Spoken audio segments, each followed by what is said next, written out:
Día. Espero que se encuentren bien todos.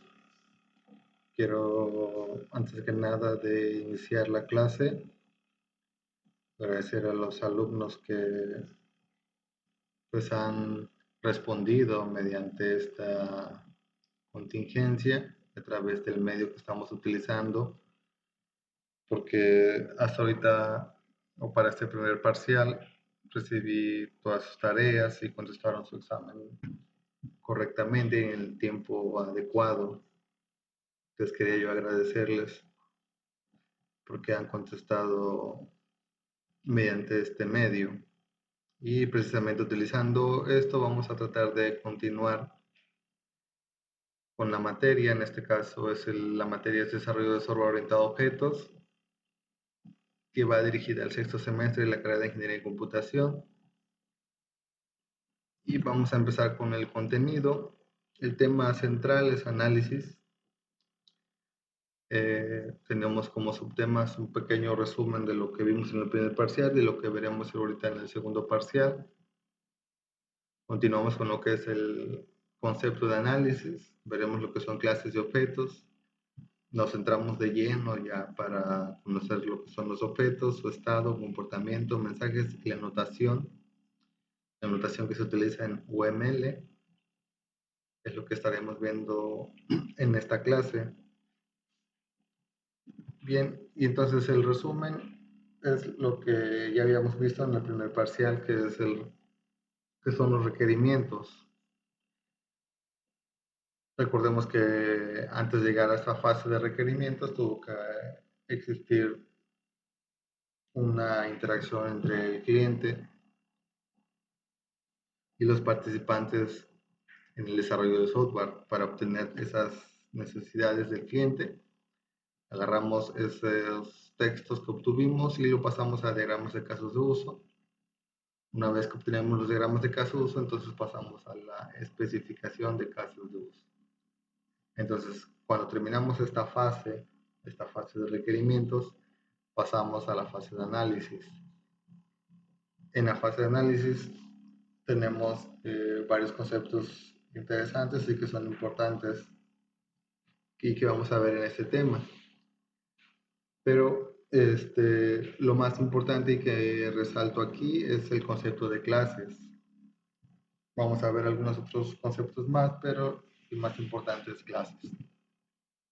Entonces, ¿qué es el análisis? Dice, el análisis, el objetivo es crear modelos que capturen los requerimientos. En la fase de análisis, lo que tenemos que hacer es específicamente eso, crear modelos que capturen los requerimientos.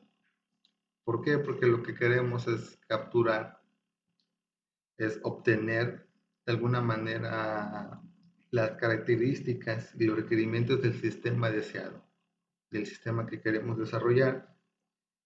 Entonces tenemos que pensar en el análisis como un modelo estratégico. ¿Por qué? Porque tenemos que resaltar las partes más importantes en el modelo. ¿Y para qué nos va a servir estos modelos? Lo que intentamos es que en estos modelos poder capturar las reglas del negocio.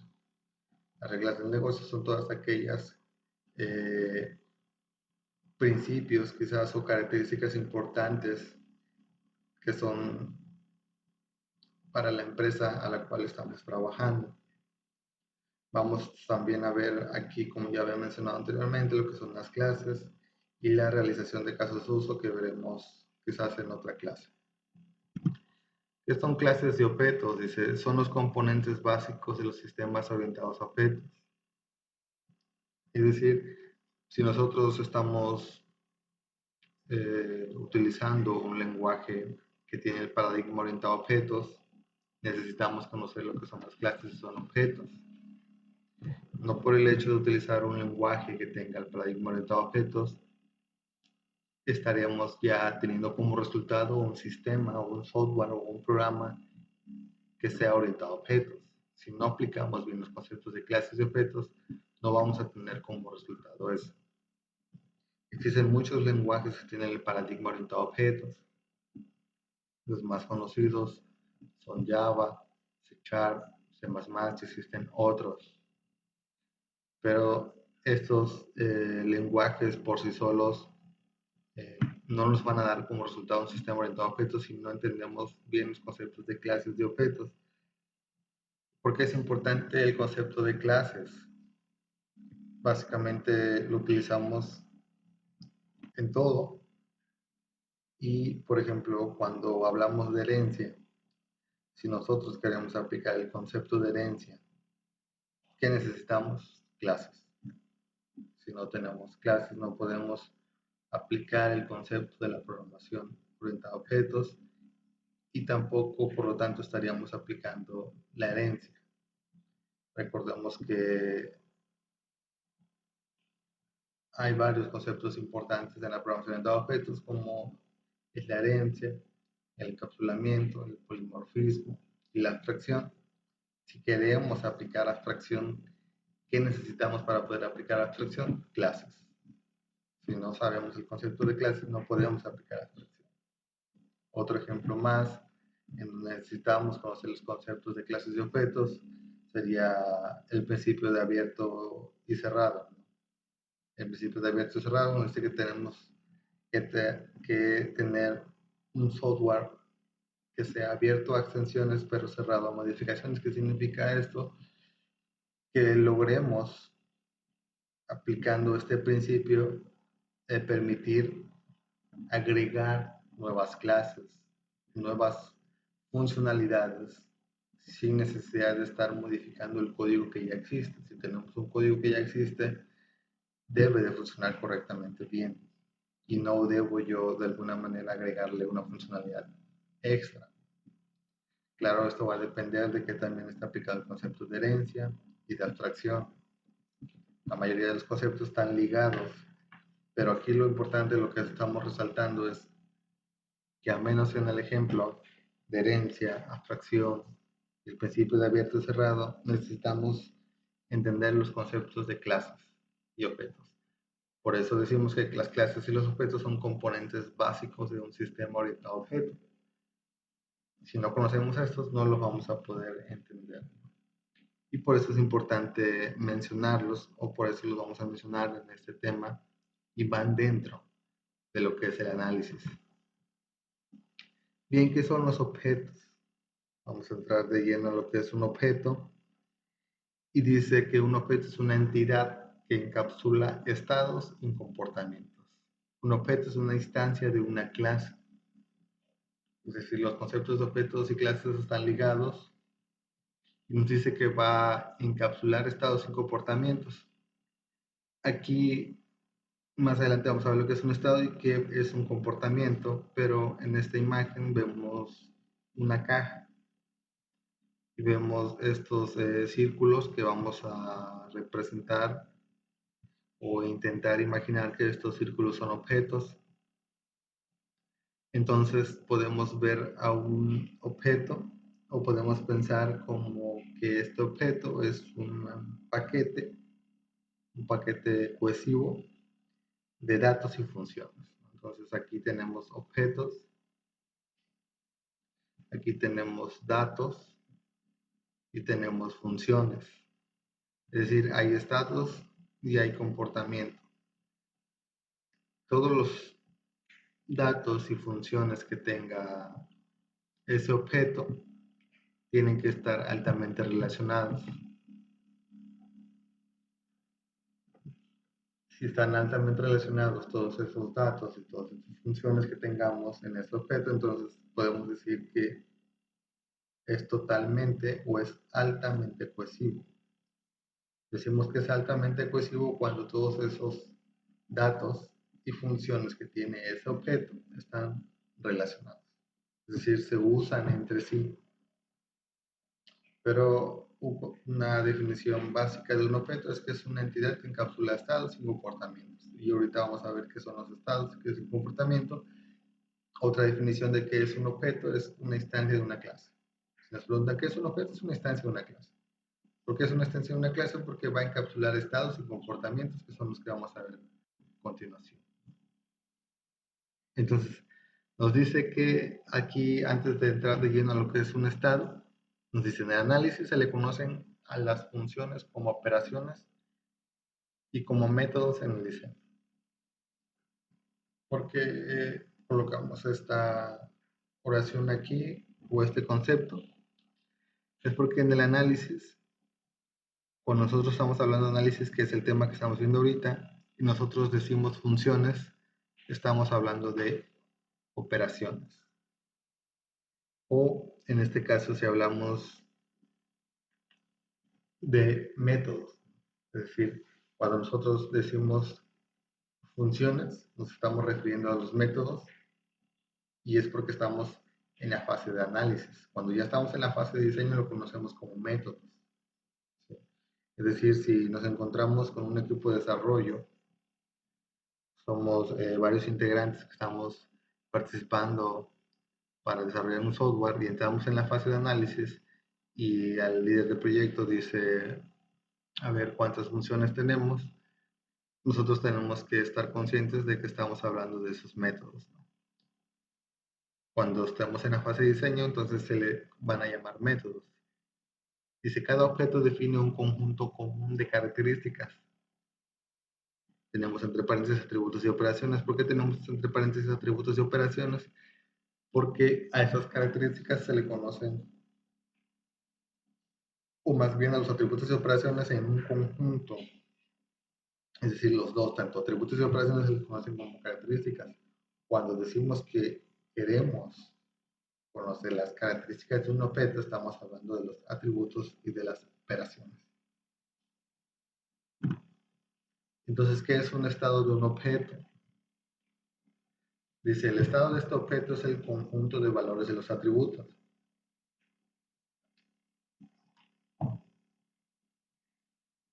En esta imagen vamos a representar un objeto con este círculo azul. En la parte de adentro del círculo tenemos que está dividido con varias líneas. Entonces, este objeto como tal, que engloba el círculo azul, es un objeto cuenta. Cada espacio que está encerrado entre líneas negras es un método. Recuerden que si le digo un método, quiere decir que yo estoy en la fase de diseño. Pero como estamos en la fase de análisis, estas serían funciones, ¿no? Es decir, estas funciones que están acá las tiene este objeto. Ahora, lo que está encerrado dentro del círculo rojo son los valores de los atributos. Estos valores de estos atributos es el estado de un objeto. ¿Por qué se le conoce como un estado de un objeto? Porque estos valores de los atributos pueden cambiar. En cualquier momento pueden cambiar estos valores. Un ejemplo sencillo aquí sería esta cantidad puede variar en cualquier momento, porque en este caso estamos hablando de un objeto que es cuenta. Por lo tanto, puede variar y entonces su estado va a ser diferente. Por eso el estado de un objeto puede cambiar y por eso se le conoce como estado, porque siempre puede ser variable. Ahora, cuando hablamos de un objeto en un sistema orientado a objetos, si nosotros quisiéramos conocer su estructura, está en tiempo de ejecución es otra cosa más que objetos que se están creando. Es decir, un sistema orientado a objetos se le puede denominar como un conjunto de objetos que se están creando y que en su momento igual llegan a destruirse.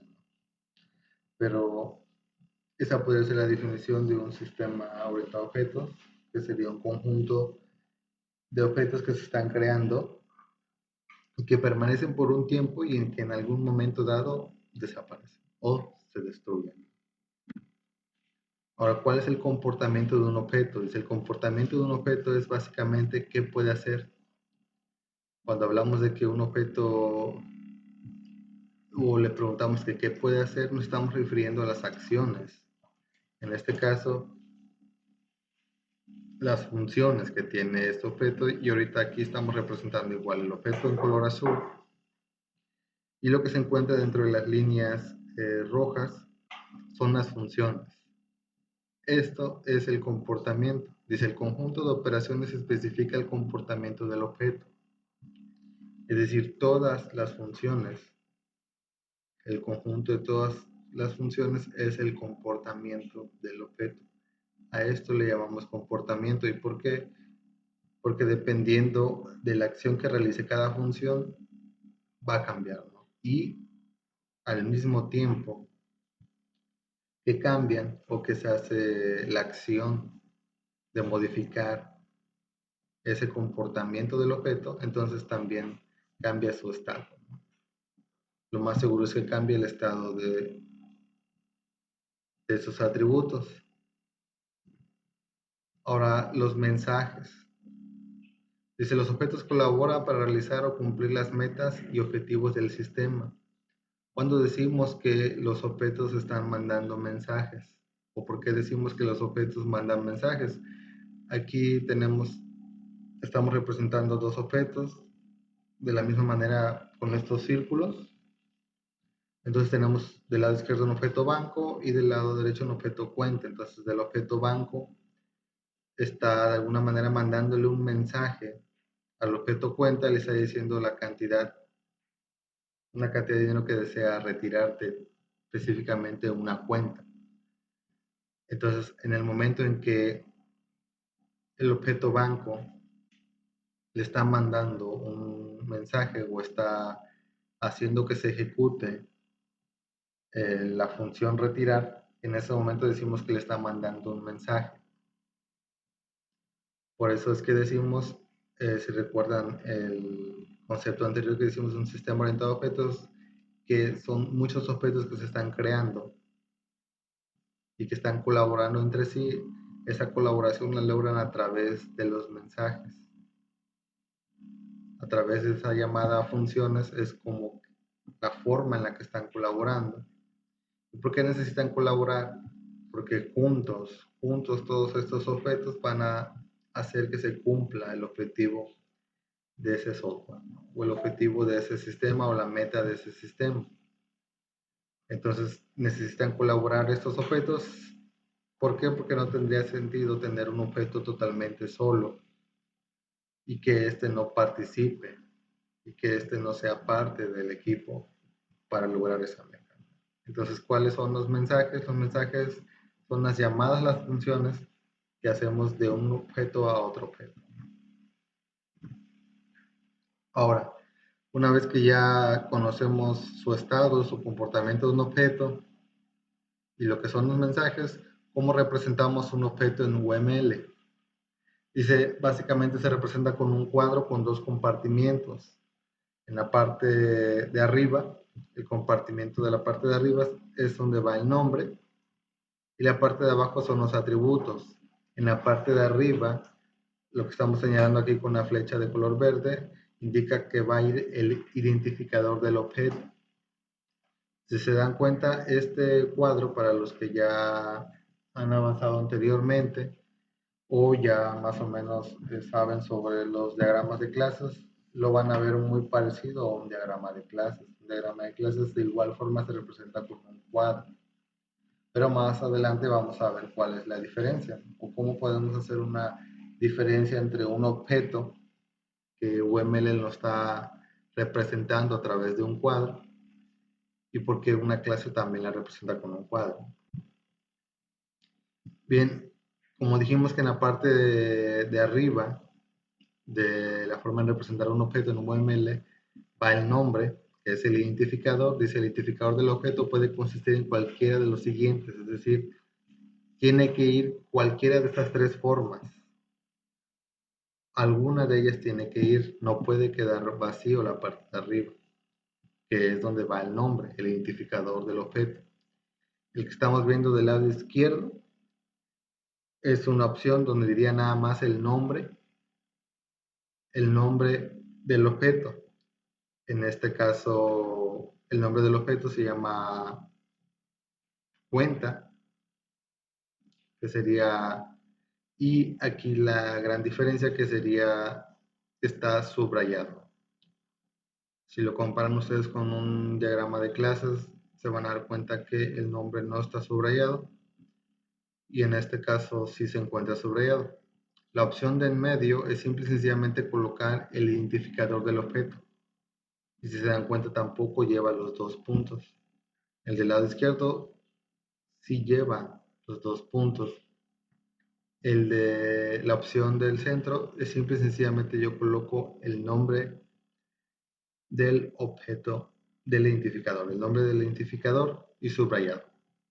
Y la opción de la parte derecha, que sería la última opción, irían los dos. Va el nombre, el identificador del objeto y el nombre del objeto.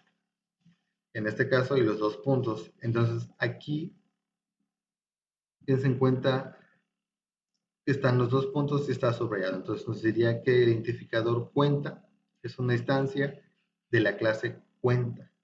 De alguna manera lo podemos leer de esta forma. Los dos puntos diría que es una instancia de la clase cuenta en este caso. ¿Sí? Entonces, cualquiera de estas tres opciones son las formas en las que se puede escribir el nombre o el identificador del objeto. Es decir, puede ir nada más el nombre del objeto o el nombre de la clase, que es la opción de la parte izquierda, y van los dos puntos. Es decir, si yo coloco los dos puntos y está subrayado, en automático yo sé que estoy colocando el nombre del objeto o el nombre de la clase. Otra forma de representarlo es si seguimos la convicción que ya muchos sabrán ustedes en la programación de objetos, que tiene que iniciar la primera letra del nombre en mayúscula. Entonces, de esa forma sabemos que estamos hablando de una clase. En la parte del centro solamente estamos colocando el identificador y no está en mayúscula y no tiene los dos puntos. Entonces, si yo coloco un cuadro con un nombre subrayado sin los dos puntos, yo voy a saber en automático que estoy colocando nada más el identificador del objeto. Y por último tenemos la parte derecha donde están los dos, el identificador del objeto y el nombre del objeto. Al tener los dos puntos, yo leo que cuenta es la instancia de una clase cuenta. ¿Sí? Ahora, el de la parte izquierda, donde nada más coloco el nombre de la clase, en este caso yo no quiero colocar el nombre o el identificador del objeto, porque aún no sé cómo le voy a colocar o cuál va a ser el identificador. En la parte del centro, ¿para qué me serviría colocar nada más el identificador? Se utiliza cuando en el modelado, cuando en el análisis todavía no sabemos cómo vamos a nombrar la clase o no sabemos qué clases van a existir. Por eso es que nos da o nos permite esta opción de no colocar el nombre del objeto o el nombre de la clase. En la parte derecha ya tenemos los dos. Estos casos se dan cuando ya tenemos bien identificado el nombre de la clase y cuál va a ser su identificador. Normalmente utilizamos el de la parte derecha, pero cualquiera de los tres son válidos y tiene que ir al menos uno de ellos. ¿Sí? Y aquí tenemos la otra parte de abajo, que son los atributos. Es decir, los atributos pueden mostrarse opcionalmente. Si se presentan, deben de tener nombre. Es decir, en un objeto, los atributos pueden ir o no.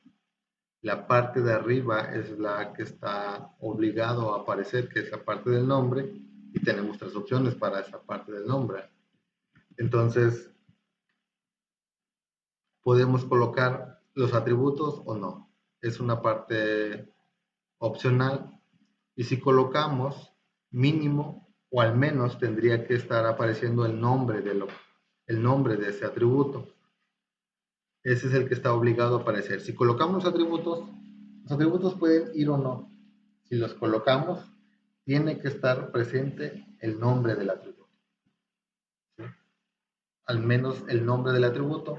Y ya lo demás, que sería el tipo del atributo y el valor, son opcionales. ¿Sí? Repito, la parte de abajo es opcional, pero si aparece, tiene que aparecer al menos el nombre del atributo. Ya las otras dos partes, que sería el tipo y el valor, son opcionales.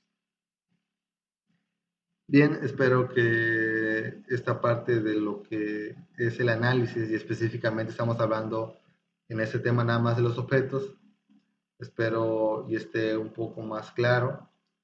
Cualquier duda me la pueden hacer llegar a través del medio en el cual estamos en comunicación o por correo electrónico, y tratar de responderles en la medida más rápida posible, ¿no? Y espero que se encuentren bien y nos vemos en la próxima clase.